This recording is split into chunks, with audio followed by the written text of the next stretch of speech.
The Soviet Navy vessel is classified as top secret and has a wingspan that makes it seem more at ease below the water than above it. The Caspian Sea Monster, a 350-ton Lun-class ship that can reach speeds of up to 550 kilometers per hour, is named after the Russian term for the harrier, a bird of prey. The ship is categorized as a ship by the International Maritime Organization. Only a single ship, however, ever set sail. It wasn't a novel concept to use ground effect as a mode of transportation. While German engineers dabbled with the idea throughout WWII, it wasn't until Soviet designer Rostislav Evgenievich Alexeyev, famous for his groundbreaking work on the hydrofoil, developed the Ekranoplan that it became a reality. Using what is known as the ground effect, a cushion of high pressure that forms under the wings of extremely low-flying aircraft, the Ekranoplan flew barely 1 to 5 meters over the waves. By drawing in less air resistance, the ship is able to go faster and use less fuel.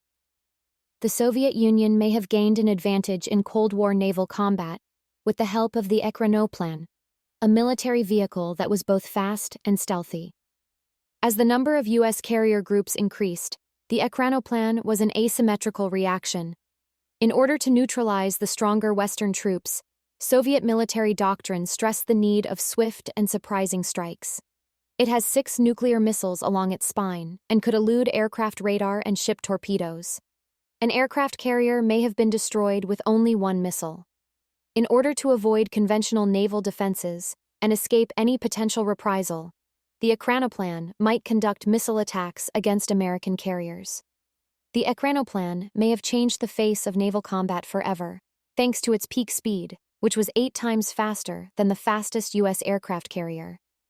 The Soviet Navy received its first Ekranoplan in 1987.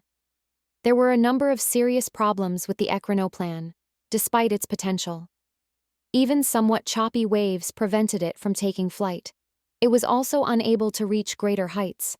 From the start, the ship was useless since it couldn't soar over rough waters and needed calm ones to function. A single craft was constructed prior to the program's termination.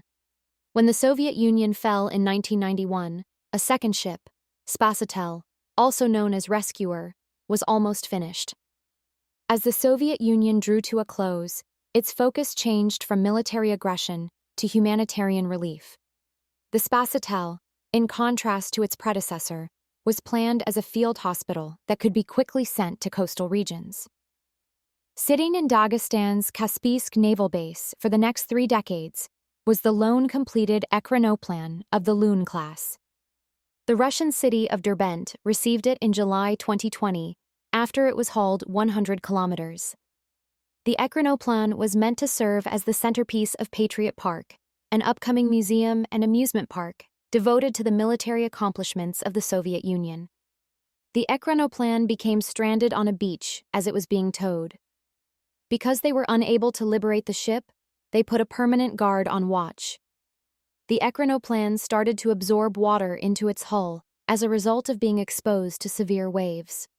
To save the Ekranoplan from more harm, a salvage effort transferred it to dry ground in December 2020. As a more eco-friendly substitute for conventional ships, new companies such as Regent Craft are developing ground effect vehicles. These eco-friendly freight and passenger vehicles hover just above the water, reducing drag and conserving energy.